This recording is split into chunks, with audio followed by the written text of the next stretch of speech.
be addressing you, the esteemed members of the Oxford Union, without a guitar or an ergo, without my crazy stage hair, costumes. But I did perform at the O2 Arena in London last week. I'm not sure if any of you were with me at that, but in many ways that was similar to what I'm talking about today. That is, introducing Chinese pop music. See, I'm actually an ambassador for Chinese pop, whether I like it or not, both music and movies. And today, I'm here to give you the State of the Union address. It's not the Oxford Union, it's the Union of East and West. I want to frankly, openly, and honestly talk about how we've done a good job, or how we've done a bad job, of bringing Chinese pop to the West. And I also want to impress upon all of you here today the importance of that soft culture, that soft power exchange, and how each of us is involved in that exchange. Soft power, a term I'm sure you're all familiar with at this point, coined by Rhodes scholar and Oxford alum Joseph Nye, is defined as the ability to attract and persuade. Shashi Tharoor called it in a recent TED Talk, the ability for a culture to tell a compelling story and to influence others to fall in love with it. I like that definition. But I want to put it in collegiate terms for all you students in the audience. The way I see it, East and West are kind of like freshman roommates. You don't know a lot about each other, but suddenly you're living together in the same room. And each one is scared that the other's going to steal his shower time, or wants to party when the other one wants to study. It has the potential to be absolute hell, doesn't it? We've all had horror stories with that rooming. We've all heard about those stories. I know a lot of students here at Oxford have your own separate bedrooms. But when I was a freshman at Williams College, I was drafted. You're kidding!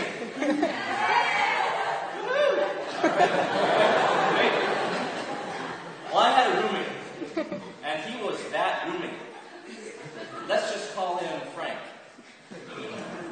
So, Frank was my roommate, and Frank liked nothing more than to smoke weed. And he did it every day. And Frank had a 2-foot-long bong under his bed that was constantly being fired up. For those Chinese speakers in the audience, Frank would hold each ring high on that bong. So, I guess I was kind of the opposite of Bill Clinton, who tried marijuana but didn't inhale. I didn't try marijuana, but I did inhale. Every single day. Secondhand. And strangely enough, every time I'd go into our bedroom, I'd mysteriously end up late for class. It was like, dude, isn't it already 10 o'clock? So, how many of you have lived with a Frank? Or could be a Frankette? Having a roommate can be a recipe for disaster, but it also has the potential for being the greatest friendship you ever had. See, Frank, he didn't make it the second year. And I got 2 new roommates second year. Stefan and Jason. And to this day, the 3 of us are the best of friends. So going back to my analogy, East and West, as roommates, do we want to be Frank? Or do we want to be Stefan and Jason? And I think in this day and age, in 2013, we should all be striving for the latter. I mean, I'm assuming that we all agree that this is the goal we should all be striving for. Now let's look at where we are in reality. Recent headlines in the media include Foreign Policy magazine, China's victim complex. Why are Chinese leaders so paranoid about the United States? Or the AFP, the Agence France-Presse. Human rights in China worsen U.S. fines. Bloomberg says, in the cover of this magazine, yes, the Chinese army is spying on you. And it's such a great one that I just wanted to show you the cover of the magazine. Yes. Be very afraid.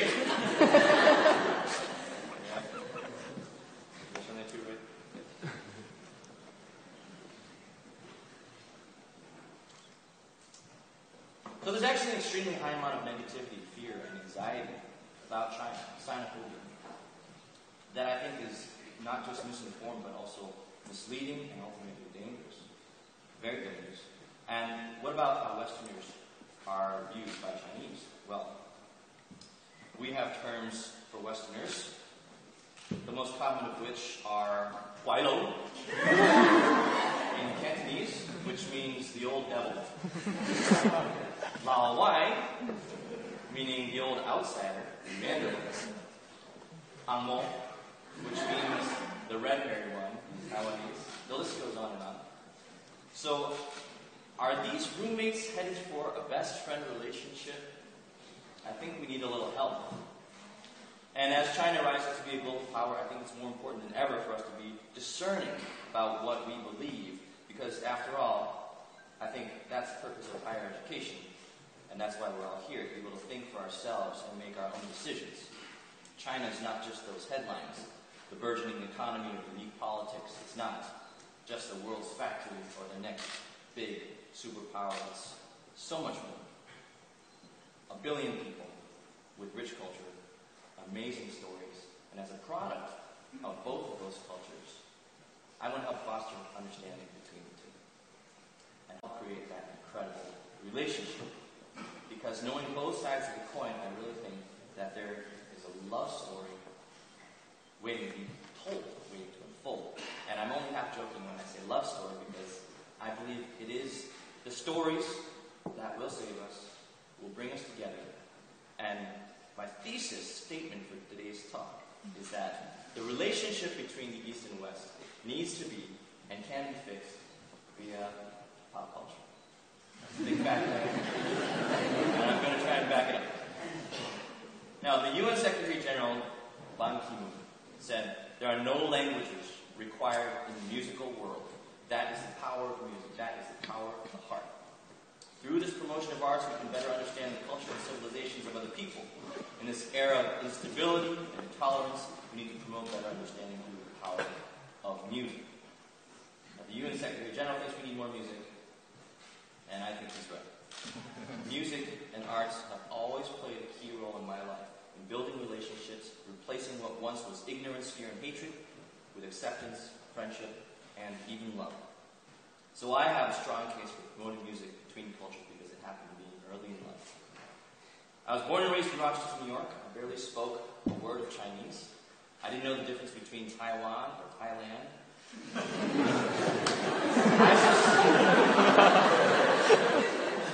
I was as American as apple pie. Until one day, on the 3rd grade playground, the inevitable finally happened. I got teased for being Chinese. Now, every kid gets teased or made fun of on the playground. This was fundamentally different, and I knew it right then and there. This kid, let's call him Ryan McElroy. He started making fun of me, saying, Chinese, Japanese, dirty knees, look at these. I can't believe you're laughing at that, it hurts. I can still remember how I felt. I felt ashamed. I felt embarrassed. But I laughed along with everyone. And I didn't know what else to do. It was like having an out-of-body experience. As if I could laugh at that Chinese kid on the playground with all the other Americans because I was one of them. Right? Wrong. On many levels. And I was facing for the first, but definitely not the last time, the harsh reality that I was a minority in Rochester, which in those days had an Asian population of 1%. And I was confused. I wanted to punch Brian. I wanted to hurt him for putting me in that situation. But he was faster than me and he was stronger than me and he would have kicked my butt and we both knew that. So I just took it in. And I didn't tell anyone or share with anyone these feelings. I just held them in and I let them fester. And those feelings would surface in a strangely therapeutic way for me through music. And it was no coincidence that around that time I started getting good at the violin, and the guitar, and the drums. And I would soon discover that by playing music or singing, other kids would, for a brief moment, forget about my race or color and accept me, and then be able to see me for who I truly am. A human being who's emotional, spiritual, curious about the world, and has a need for love, just like everyone else. And by the 6th grade, guess who asked me if I would be the drummer for his band? Ryan McElroy. And I said yes. And that's when we together formed our elementary school rock band called Nirvana. I'm not kidding, I was in a rock band called Nirvana before Kurt Cobain's Nirvana was ever known. So when Nirvana came out, Brian and I were like, hey, he's stealing our name. But really what attracted me to music at this young age was just this, and it's still what I love about music, is that it breaks down the walls between us and shows us so quickly the truth that we are much more alike than we are different. And then in high school, I learned that music wasn't just about connecting with others. Like Brian and I were connected through music. It was a powerful tool of influence and inspiration. Wang was my high school janitor. He was an immigrant from Vietnam who barely spoke a word of English. Sam swept the floors and cleaned the bathrooms at our school for 20 years. And he never talked to the kids, and the kids never talked to Sam. But one day, before the opening night of our school's annual musical, he walked up to me holding a letter. And I was taken aback. I was thinking, why is Sam the janitor approaching me? And he gave me this letter that I've kept to this day. It was scrawled in a shaky hand, written in all capitals, and it read, "In all my years of working as a janitor at Sutherland, you're the first Asian boy to play the lead role. I'm going to bring my 6-year-old daughter to watch you perform tonight, because I want her to see that Asians can be inspiring." And that letter just floored me. I was 15 years old and I was absolutely stunned. That's the first time I realized how music was so important. With Brian, music helped two kids who were initially enemies become friends. But with Sam, music went beyond the one-on-one. It was an even higher level. It influenced others I didn't even know in ways I could never imagine. I can't tell you how grateful I am to Sam the janitor to this day. He really is one of the people who helped me discover my life's purpose. And I had no idea that something I did could mean more than I ever imagined to an immigrant from Vietnam who barely even spoke English. Pop culture, music, and the other methods of storytelling, movies, TV dramas, they are so key, and they do connect us, like me and Brian, and do influence us and inspire us. Then let's take another look at the State of the Union, the East-West Union, with this soft power bias. How is the soft power exchange between these two roommates? Are there songs in English that have become hits in China? Sure. How about movies? Well, there are so many that China has had to limit the number of Hollywood movies imported in the country so that local films can even have a chance at success. What about the flip side of that? The Chinese songs that hit the best? Well, yeah. And movies. Well, there was Crouching Tiger. That was 13 years ago. And, well, I think there's a bit of an imbalance here. And I think it's a soft power deficit, it's called. When we look in this direction, that is to say, the West influences the East more than vice versa. And forgive me for using the East and West kind of loosely, but I think it's a lot easier to say this than the English-speaking language or the Asian-speaking language or the Chinese, or getting into specifics. I think I'm making generalizations, and I hope you can go with me on this. And is this intrinsically a problem, this imbalance in pop cultural influence? And I think so. I think in any healthy relationship, friendship, or marriage, isn't it important for both sides to make an effort to understand the other, and that this exchange needs to have a healthy balance? And how do we address this? As an ambassador for Chinese pop music and movies, I have to ask myself the question, why does this deficit exist? Is it because Chinese music just is lame? Can I answer that? Yeah, I can just see someone be like, stop complaining and write a hit song! Side it! Yeah. But actually, there's truth in that. And the argument being that the content we've created just isn't as internationally competitive. And why shouldn't we? Well, look at Korean pop. Look at K-pop, for example. Korea is an export-based economy, and they're outward-looking, and they must be outward-looking. Chinese pop, on the other hand, can just kind of stay domestic, tour all over China-speaking territories, and comfortably sustain. So when you're that big and powerful, there are over 160 cities in China with 1 million or more people. You tend to kind of turn inward and be complacent. So there certainly can be an argument made for Chinese pop being not marketed with international sensibilities in mind. But the other side of the argument, I think, is more interesting and thought-provoking and even more true, that Western ears aren't familiar with and therefore don't really understand how to appreciate Chinese music. Ouch! Okay. The reason I think that argument holds water, though, is because that's exactly what I went through. So I happen to know a thing or two about learning to appreciate Chinese pop as a Western. Because I was 17 years old when I went from being an Asian kid in America to being an American kid in Asia. And the entire paradigm suddenly got flipped on its head. I grew up listening to Beastie Boys, Led Zeppelin, Guns N' Roses, and I found myself in Taiwan listening to the radio and thinking, where's this beat? Where are the screeching guitar solos? So here I am, this American kid in Asia, listening to Chinese music for the first time and thinking, this stuff is lame. I don't like it. I thought it was cheesy. Production value was low. The singers couldn't belt like Axl Rose or Mariah Carey. But then one day, I went to my first Chinese pop concert, and it was Yu Zhenqing, performing in the Taipei Music Center.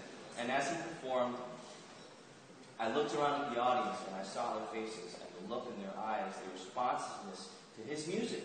And it was clear to me, finally, where the problem lay. It wasn't that the music was lacking, it was my ability to appreciate it and to hear it in the right way.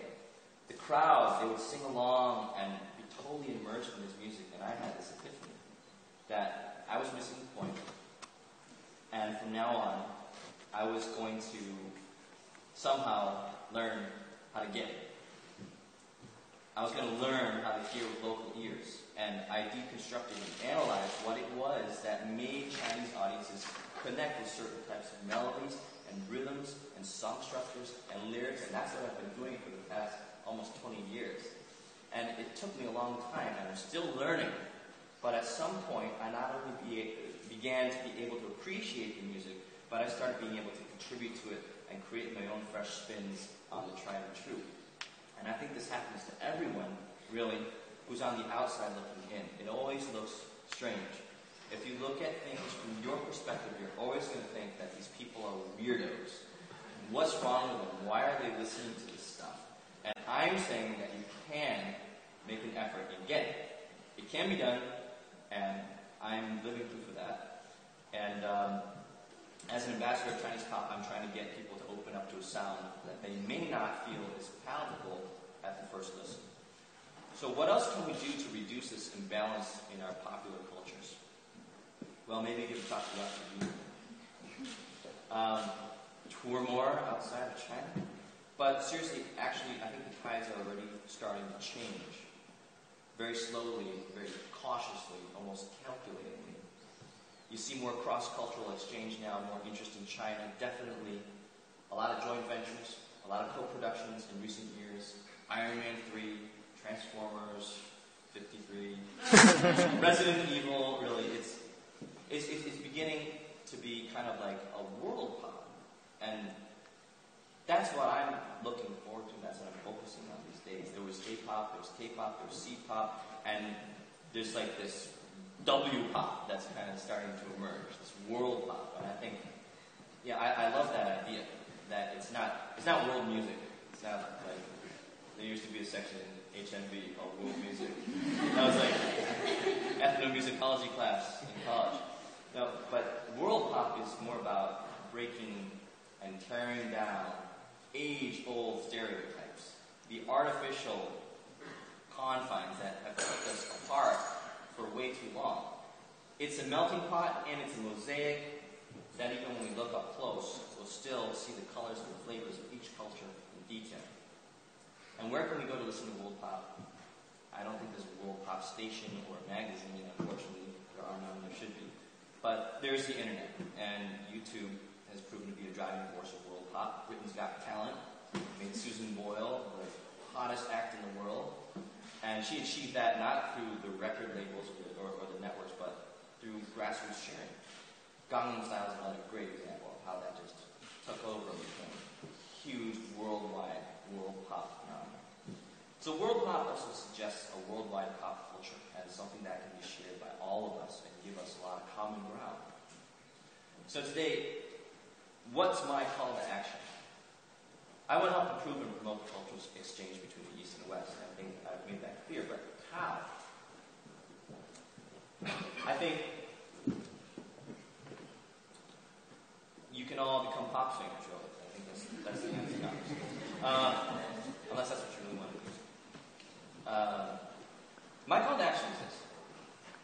Build and protect that roommate relationship between the East and West. Value this relationship and take ownership of it. Don't come to Oxford as an exchange student from Taiwan and only hang out with other Chinese students. Why would you do that? You could do that back in time, wherever you came from. Don't buy into the headlines or the stereotypes or into the hyper-nationalism. Think for yourselves. And this goes for the East and the West. Both. Get to know one another. And think for yourselves. And don't believe the hype. For a moment, if we could just disregard the governments and what the media is saying, just for the sake of argument, with our own tools of critical thinking, can we build relationships that actually see one another as individual human beings and not faceless members of a particular ethnicity or nationality? Of course we can do that. And that's the goal and dream, I think, of the romantic artist and the musician. I think it's always been that. And that's what I wish for. And that's what makes music and art so powerful, so true. It breaks down instantly, disintegrates all the artificial barriers that we've created between each other, government, nationality, black, brown, yellow, white, whatever color you are, and shows each other our hearts, our fears, our hopes, and our dreams. And it turns out, in the end, the East isn't that far after all. And the West, well, the West ain't so wild. And through understanding each other's popular cultures, we gain insight into each other's hearts and true selves. And for those of you who are just beginning that journey to the West and East, I want to invite you today on this amazing journey with me. And I, as an experienced traveler on this road, on the West to East road, I've prepared a mixtape for all of you today of 10 songs that I love. There. That's the C-pop mixtape that you can check out. I was going to bring you all CDs, but my publicist reminded me lovingly that that would be illegal. So, and because I'm a professional recording artist, I shouldn't do that. But actually the link works out nicely because you get to see the music videos as well on a lot of these songs. And these guys, these 10 songs are songs that I love, and 10 different Chinese artists to start you off on getting to know and love Chinese pop. And I think these guys are awesome, and I hope you do too. And I just want to wrap up saying that being here at the Oxford campus really makes me nostalgic for my days at Williams. And when I look back on those 4 years, some of my fondest memories are spending time with my roommates, Stephen Papiano and Jason Price. And in fact, Jason is here in the audience today and made a special trip from London just to see me. And I suppose in the beginning we were strangers. We didn't know much about the other. And sometimes we did compete for the shower, and there were times we did intrude on each other's privacy. But I always loved listening to Stefan's stories about growing up in a Greek family and his opinions on what authentic Greek food really was. Or Jason's stories about wanting to make violins and to live in Cremona, Italy, like Antonio Stradivari. And he did do that. And I'll never forget, many years later, when I played a Jason Price handmade violin for the first time, and how that felt. They were always attentive and respectful. When I tell them about what it was like for me growing up in a Chinese household with strict parents who made me study. So we shared stories, but the strongest bonds between us were formed just sitting around and listening to music together. And I really do see that as a model for East and West. So that's why I want to share Chinese music with you today, because it's the best way I know how to create the lasting friendships that transcend all barriers and allow us to know each other truly, authentically, and just as we are.